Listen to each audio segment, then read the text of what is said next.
Il est 13 h, bonjour à tous. Merci de votre attention. Tout de suite, les titres à la une de l'actualité.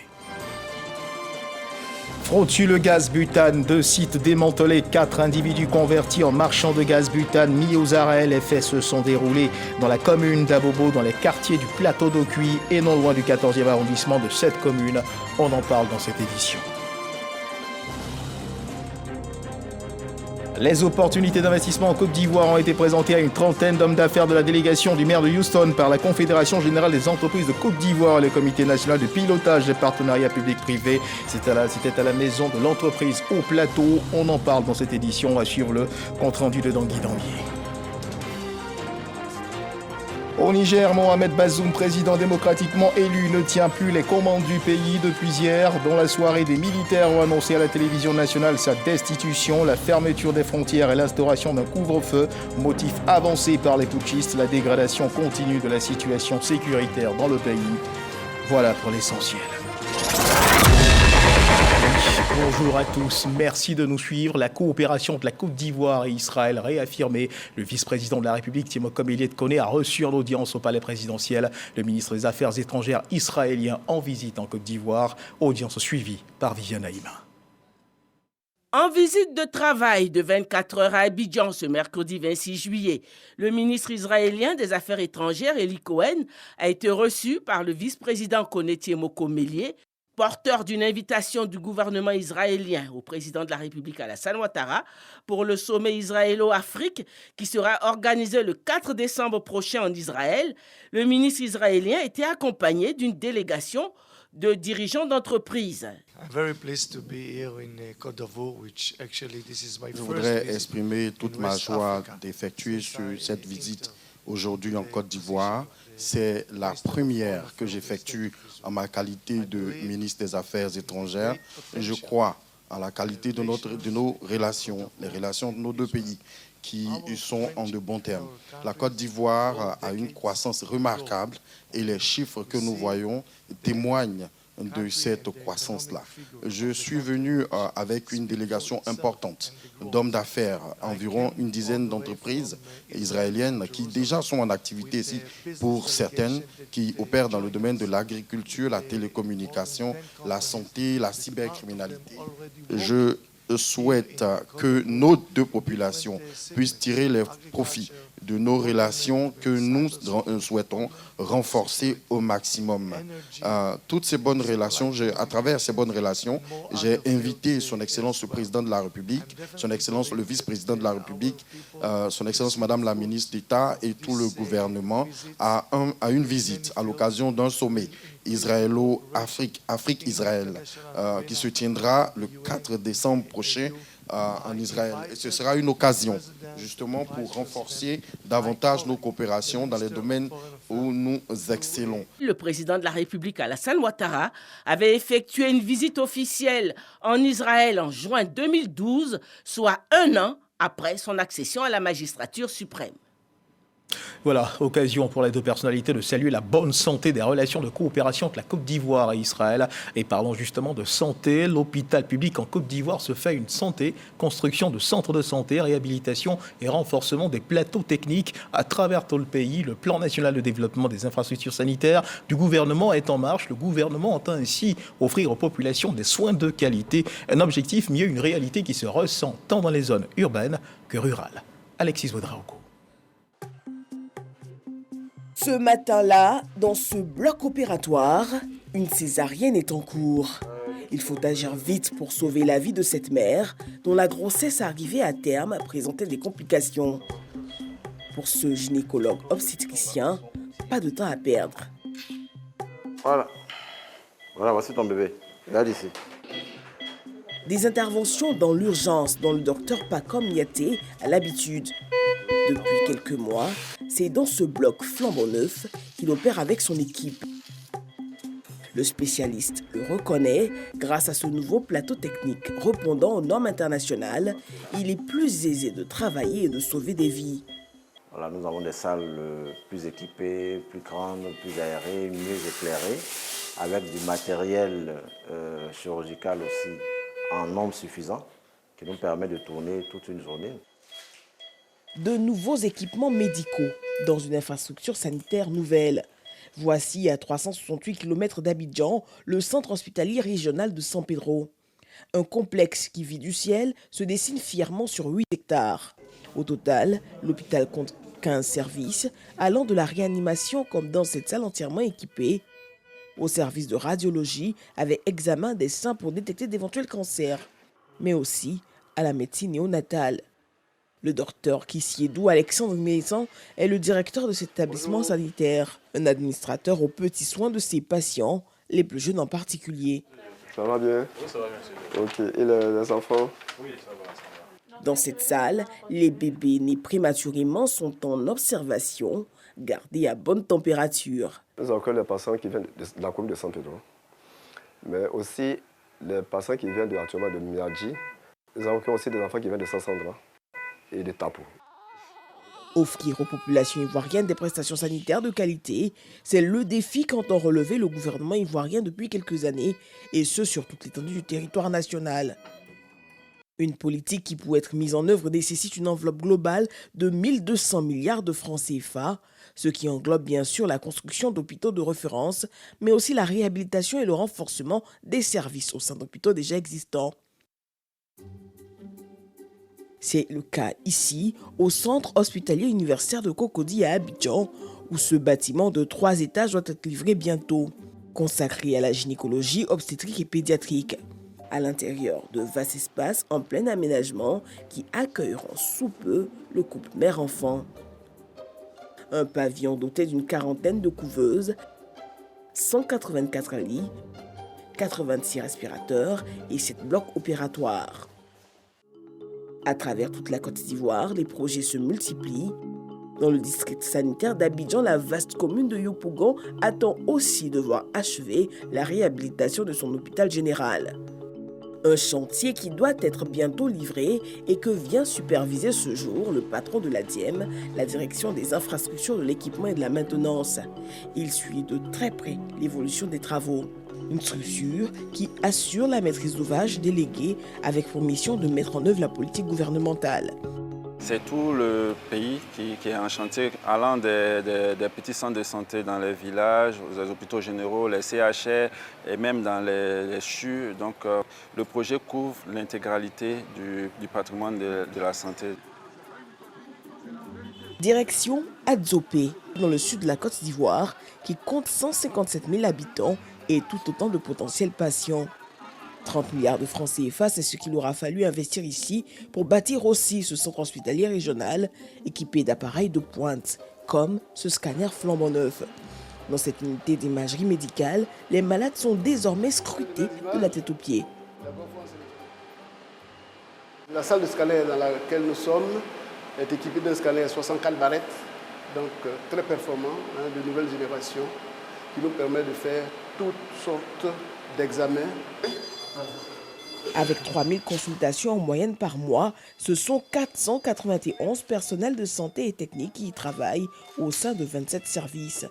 Les patients, eux, des hommes, femmes et même enfants sont ici suivis selon la gravité de leur cas. Ce garde-malade, venu d'un village environnant avec son frère aîné, admis aux urgences, y trouve soins et cadre propices à une bonne prise en charge. On a trouvé ces lieux, vraiment c'est quelque chose, on a trouvé ça, c'est exceptionnel. C'est bien fait, donc là où se trouvent les gens, l'environnement doit être propre. Voilà, parce qu'il s'agit de la santé. À travers le plan national de développement des infrastructures sanitaires, le gouvernement ivoirien entend rapprocher les soins de santé de qualité de ces populations d'ici 2025. L'hôpital public se fait une nouvelle santé, un élément signé. Alexis Ouedraogo est toujours dans le secteur de la santé. L'Ordre des médecins de Côte d'Ivoire a procédé au lancement de ses activités en présence du ministre de la Santé, de l'Hygiène publique et de la couverture maladie universelle, Pierre Temba. Il a exhorté le Conseil de l'Ordre des médecins à redoubler d'efforts dans la sensibilisation des médecins à plus d'éthique et de déontologie en vue d'améliorer le système sanitaire. Khalil Diomandé, Mamadou Kouassi. J'exercerai ma profession avec conscience et dignité dans le respect des bonnes pratiques médicales. Le serment d'Hippocrate, prononcé à l'unisson par les membres du Conseil national de l'Ordre des médecins de Côte d'Ivoire, à la demande de son président d'exercice, Au moment où le Conseil lance officiellement ses activités, Dr Sidiki Bakayoko veut, à travers cette formule, appeler ses collaborateurs à mettre l'éthique au cœur de l'exercice de leur profession. Notre métier est tellement noble qu'il ne saurait flirter avec l'inégalité. Veuillez à sensibiliser les confrères qui se livrent encore à l'exercice illégal de la médecine et se conformer à la réglementation en vigueur. N'acceptez plus de collaborer avec les illégaux. Abordant dans le sens du président de l'Ordre des médecins, le ministre de la Santé, Pierre Demba, met l'accent sur la déontologie, la passion et le professionnalisme pour un système sanitaire plus performant. Son Excellence, M. Alassane Ouattara, président de la République de Côte d'Ivoire, fait de la santé donc une priorité dans son programme de gouvernement Côte d'Ivoire solidaire. C'est le lieu donc de vous exhorter à poursuivre vos efforts inlassables pour la sensibilisation des médecins, vos confrères, à plus d'éthique et de déontologie ainsi qu'à l'amélioration du cadre institutionnel de votre secteur d'activité, cela en vue d'une performance nationale des soins et d'une compétitivité internationale. L'Ordre national des médecins de Côte d'Ivoire est institué par la loi du 10 septembre 1960 et révisé par une autre en date du 27 septembre 2021 portant organisation et fonctionnement de cette institution. Il compte à ce jour environ 3000 médecins. Et toute autre chose à présent, de la reconnaissance et des honneurs pour les anciens maires de la commune de Boundiali. L'initiative est portée par le député maire de la ville, Mariatou Koné, qui a honoré ses prédécesseurs. Ils ont reçu des distinctions pour le travail accompli. C'était dans le cadre du 40e anniversaire de l'Union des villes et communes de Côte d'Ivoire, l'UVICOSI à Boundiali. Et cet événement s'est déroulé en présence du président de l'UVICOSI, le ministre Paulin-Claude Daho, à l'hôtel communal de la ville. Ami Sissoko. Célébration des 40 ans de l'Union des villes et communes de Côte d'Ivoire, UVICOSI. À l'étape de Boundiali, le président de l'UVICOSI, le ministre Paulin-Claude Daho et la députée maire de Boundiali, Mariatou Koné, honorent les anciens maires de la commune. Une reconnaissance pour le travail abattu et les sillons du développement qu'ils ont tracés. Vous avez choisi le professeur Mariatou Koné comme maire de cette commune. Je dois pouvoir dire que vous avez fait un bon choix, pour ne pas dire le meilleur choix, par rapport tout simplement aux résultats qui sont là, et ces résultats qui sont palpables. En plus des maires, plusieurs agents de la mairie à la retraite ou totalisant plus de 30 ans de service ont également reçu des distinctions. Un hommage salué par les récipiendaires. Très en joie parce que là c'est une première fois à Boundiali qu'on voit ces genres d'événements venir honorer les travailleurs vraiment de la mairie. C'est une grande joie pour moi. On ne pourra que remercier Madame le maire pour cette occasion de savoir qu'on peut honorer un agent après son travail. Après la remise des distinctions à l'ancien maire Léni Songui Koulibaly, aux parents des maires Zimoro Fofana et Lassina Konaté empêchés, ainsi qu'à ceux du défunt maire Ibrahim Koné, la députée maire de Boundiali est revenue sur le travail abattu lors de leur mandature. Elle aussi a été distinguée par le président de l'UVICOSI. Je voudrais rendre un vibrant hommage au ministre Ibrahim Koné, pionnier du développement de la commune de Boundiali. Si aujourd'hui, Boundiali a une fière allure, c'est parce que nous assumons fièrement un héritage laissé par ces pionniers du développement local et par tous mes prédécesseurs à la tête de la commune. Distingué également pour la promotion du métier du maire en vue des actions du développement, le président de l'UVICOSI. Pour lui, le devoir bien accompli mérite la reconnaissance. On construit la ville pour les hommes et pour les femmes. Il faut qu'ils participent. Et avec ces conseils tournants, vous avez réussi la citoyenneté participative. Je voulais saisir l'opportunité pour dire encore bravo au professeur Mariatou Koné. On se souviendra qu'il y a eu des dévanciers qui ont porté cette cité sous les fonds baptismaux. Cette cérémonie des noces d'émeraude de l'UVICOSI a également été rehaussée par la présence de son Excellence Jean-Christophe Béliard, ambassadeur de France en Côte d'Ivoire. En économie, les opportunités d'investissement en Côte d'Ivoire ont été présentées à une trentaine d'hommes d'affaires de la délégation du maire de Houston par la Confédération générale des entreprises de Côte d'Ivoire et le Comité national de pilotage des partenariats publics-privés. C'était à la maison de l'entreprise au Plateau, une rencontre initiée afin de créer des conditions de co-investissement entre hommes d'affaires ivoiriens et américains. Tanguy. Avec la présentation de ses atouts, de son potentiel, des opportunités d'affaires et de l'attractivité de son environnement des affaires, le secteur privé ivoirien a su vendre la Côte d'Ivoire, selon le terme d'un observateur, à la trentaine d'hommes et de femmes d'affaires américains de la délégation du maire de Houston. Les réactions de certains d'entre eux ne le démentaient pas. Je suis convaincu que la Côte d'Ivoire est une terre d'opportunités pour les affaires. L'Afrique est notre avenir. Je suis heureux d'être ici. Les opportunités d'investissement existent ici et mon travail est de le dénicher au profit des opérateurs économiques. La Confédération générale des entreprises de Côte d'Ivoire ce jeudi et les autorités veulent saisir l'occasion pour créer les conditions d'un co-investissement entre hommes d'affaires ivoiriens et américains. On veut la co-construction, co-investissement. C'est-à-dire des entreprises ivoiriennes qui s'associent à des entreprises américaines.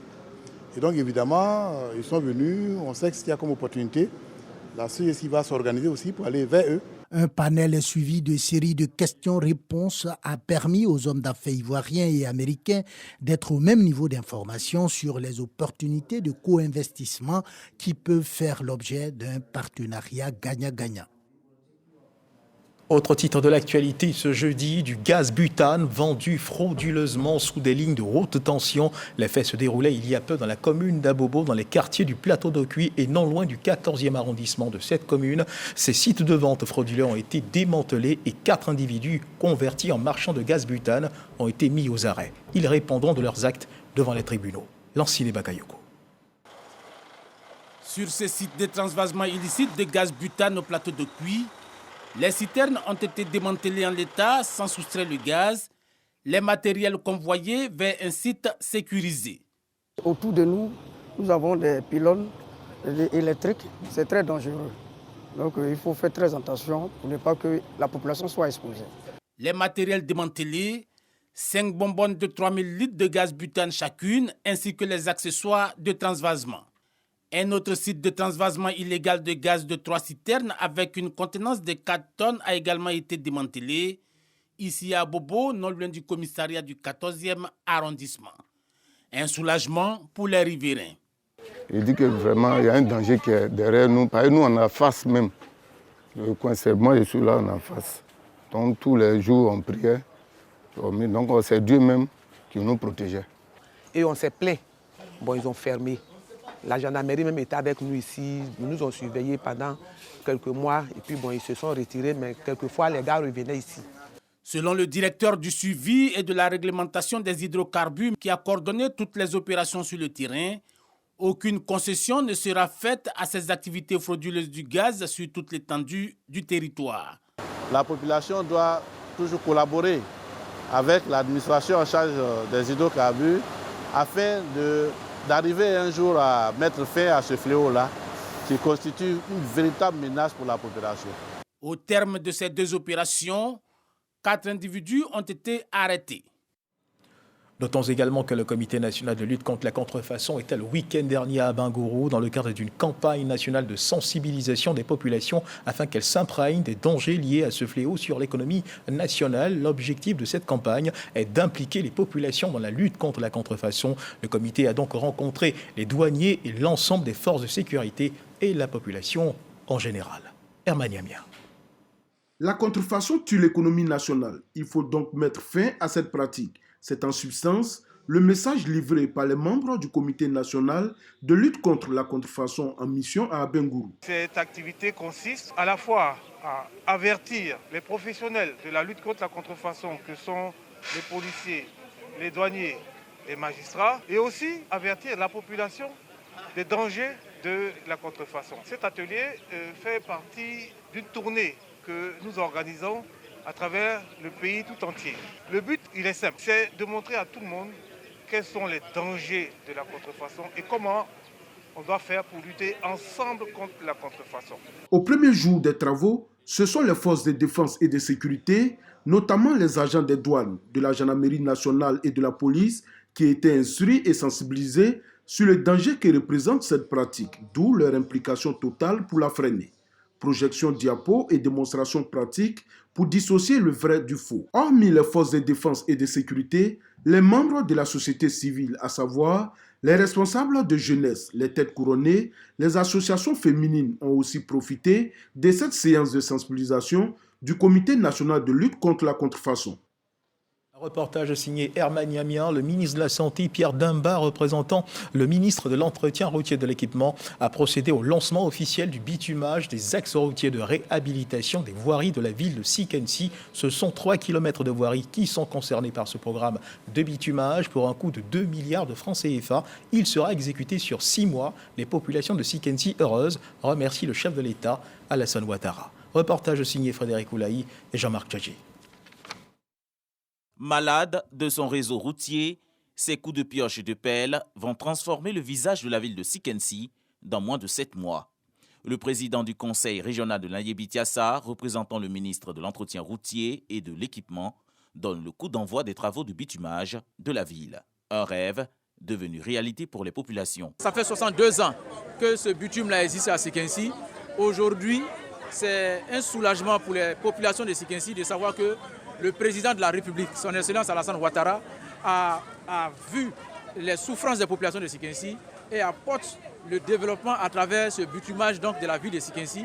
Nous voudrons lui dire merci. En ce temps de clair-obscur, il faut être reconnaissant. Et nous remercions le président Alassane Ouattara, chef de l'État, président de la République, pour avoir pensé à nous. Coût global des travaux, 2 milliards de francs CFA. Nos parents doivent comprendre que la finalité de toute politique, c'est le développement. C'est ce qui est en train de se faire. Je voudrais vraiment dire à nos parents qu'ils continuent de nous faire confiance et de faire confiance au chef de l'État parce que notre ambition, c'est vraiment d'avoir une région développée. La mise en œuvre du programme de bitumage des axes routiers constitue la première phase du projet initié par le Conseil régional avec l'appui du gouvernement dans la région de l'Anyébi-Tiassa. Le Rotary Club Abidjan Djibi a reçu sa charte au cours d'un dîner gala organisé à la Riviera Golf. Cet événement marque le démarrage officiel de ses activités. Le club place la lutte contre le cancer pédiatrique au cœur de son programme. Générosa Quadio et Jean-Marc Tchadji. Dans l'élan de toujours servir pour changer des vies, le Rotary Club d'Abidjan Djibi Étoile a célébré lors d'un dîner gala sa remise de charte. Occasion est donnée d'investir le nouveau président du club. Pour son mandat, le président présente son plan d'action prioritaire. Nous accentuerons donc au cours de ce mandat 2023-2024 notre intérêt porté à la lutte contre le cancer pédiatrique pour davantage de soutien et de réconfort aux enfants et aux familles bouleversées par cette maladie. Mon ambition est de cimenter les valeurs d'amitié au sein de ce club. Délivrons la lumière pour notre communauté.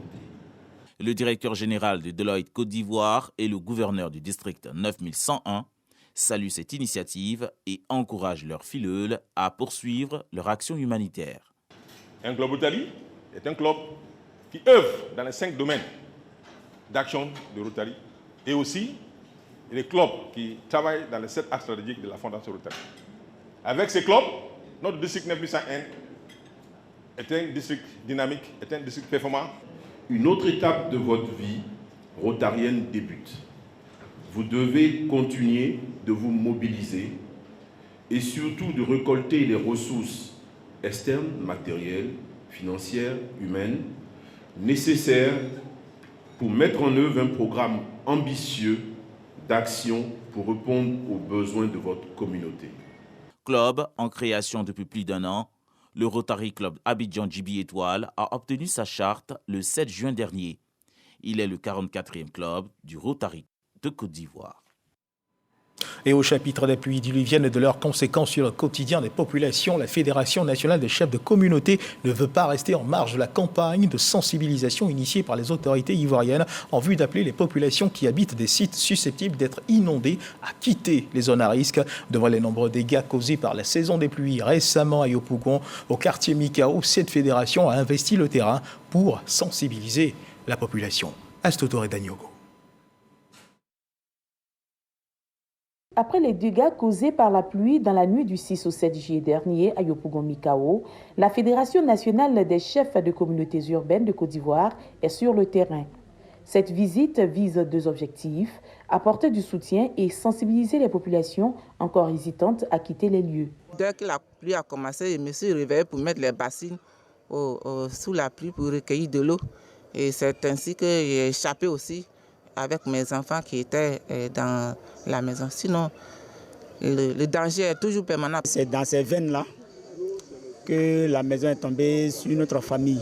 Donc, on a perdu 4 personnes. Voilà, on a perdu 4 personnes. Et voilà, aujourd'hui, on vient de recevoir la visite de la chefferie. Donc, ils sont venus nous soutenir. Nous les disons merci. C'est aussi l'occasion d'émettre quelques doléances. Un appel à l'endroit des autorités et l'État nous sensibilise en disant de quitter dans les zones à risque. C'est vrai, on quitte.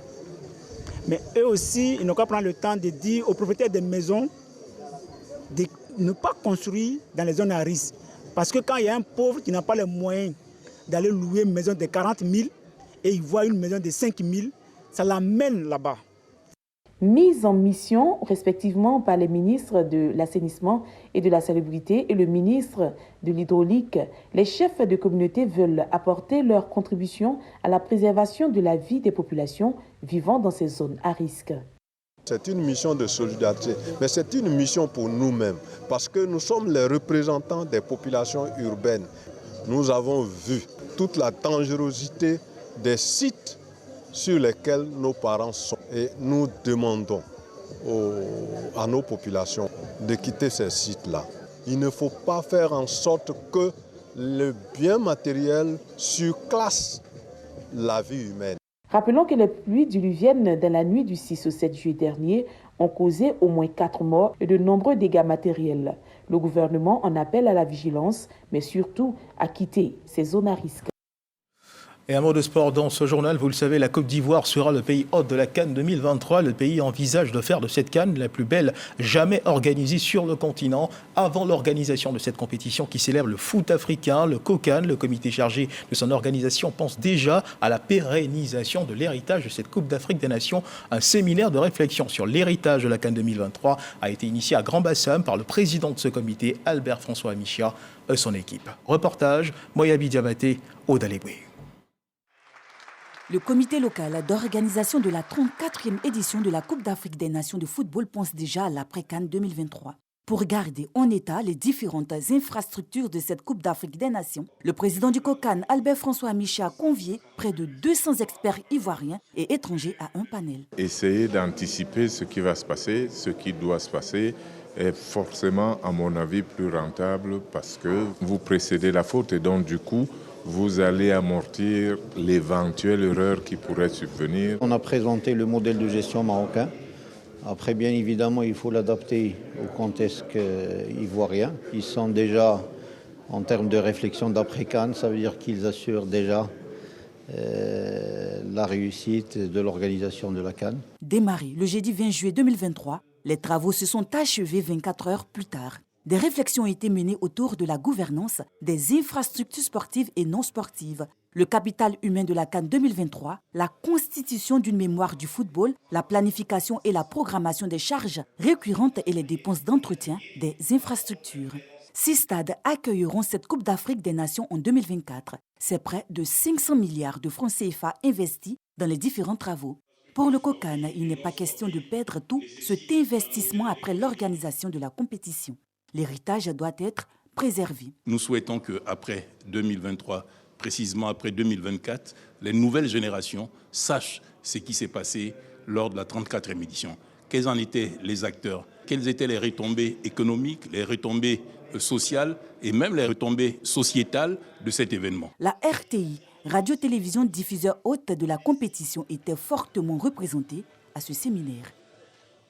Voilà la Côte d'Ivoire qui se prépare à accueillir sur son sol cet événement sportif important. Et dans l'actualité internationale, au Niger, des militaires ont annoncé à la télévision nationale nigérienne la destitution du président Mohamed Bazoum et la suspension de toutes les institutions, la création de facto d'un Conseil national pour la sauvegarde de la patrie, en abrégé CNSP dont ils se réclament. Ils ont également annoncé la fermeture des frontières et l'instauration d'un couvre-feu depuis hier, mercredi de 22h à 5h du matin sur toute l'étendue du territoire jusqu'à aucun nouvel ordre. Selon les militaires putschistes, cet acte est motivé par la dégradation continue de la situation sécuritaire dans le pays.